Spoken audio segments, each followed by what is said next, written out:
నాగార్జున సాగర్ నీటి మట్టం దారుణంగా పడిపోయింది. ప్రాజెక్టు పూర్తి స్థాయి నీటి మట్టం 590 అడుగులు కాగా ప్రస్తుతం అది 508 అడుగులకు చేరింది.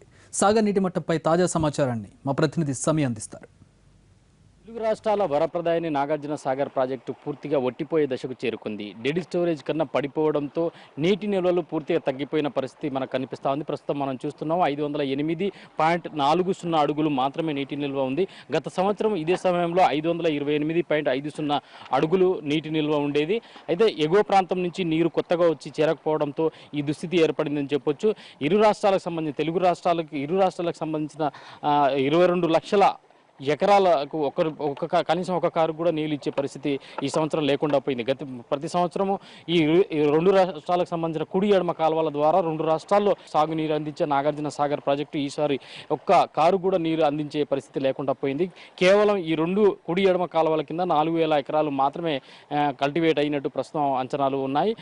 అలాగే కనీసం తాగునీరు అవసరాలు కూడా తీర్చే పరిస్థితి అతి కష్టంగా తీర్చే అవకాశాలు స్పష్టంగా ఇక్కడ కనిపిస్తున్నాయి.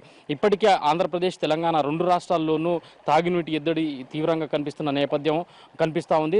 ఇటు నల్గొండ జిల్లాతో పాటు కృష్ణా, ఖమ్మం, అటు ఆంధ్రప్రదేశ్ సంబంధించిన కృష్ణా డెల్టాకు సంబంధించిన గ్రామాల్లోనూ నీటి ఎద్దడి కనిపిస్తూ ఉన్నది. అలాగే కేవలం తాగునీటి అవసరాలకు మాత్రమే ఈ నీటిని ఉపయోగించుకోవాలని చెప్పేసి అధికారులు అటు కృష్ణా బోర్డు కూడా సూచిస్తున్న పరిస్థితి. కృష్ణా బోర్డు సూచనల మేరకే నీటిని విడుదల చేస్తామని చెప్పేసి అధికారులు కూడా చెప్తున్నారు. ప్రస్తుతం హైదరాబాద్ తాగునీటి అవసరాల కోసం మాత్రం ఎంఆర్పి ద్వారా 1,200 క్యూసెక్కుల నీటిని మాత్రం ప్రస్తుతం విడుదల చేస్తున్న పరిస్థితి కనిపిస్తూ ఉంది. మొన్నటి వరకు కృష్ణా జిల్లాకు కూడా తాగునీటి అవసరాల కోసం కొంత నీటిని కూడా విడుదల చేయడం జరిగింది. ఇక ముందు కృష్ణా ట్రిబ్యునల్ సూచనల మేరకే నీటిని విడుదల చేస్తామని చెప్పేసి కూడా అధికారులు చెప్తున్నారు.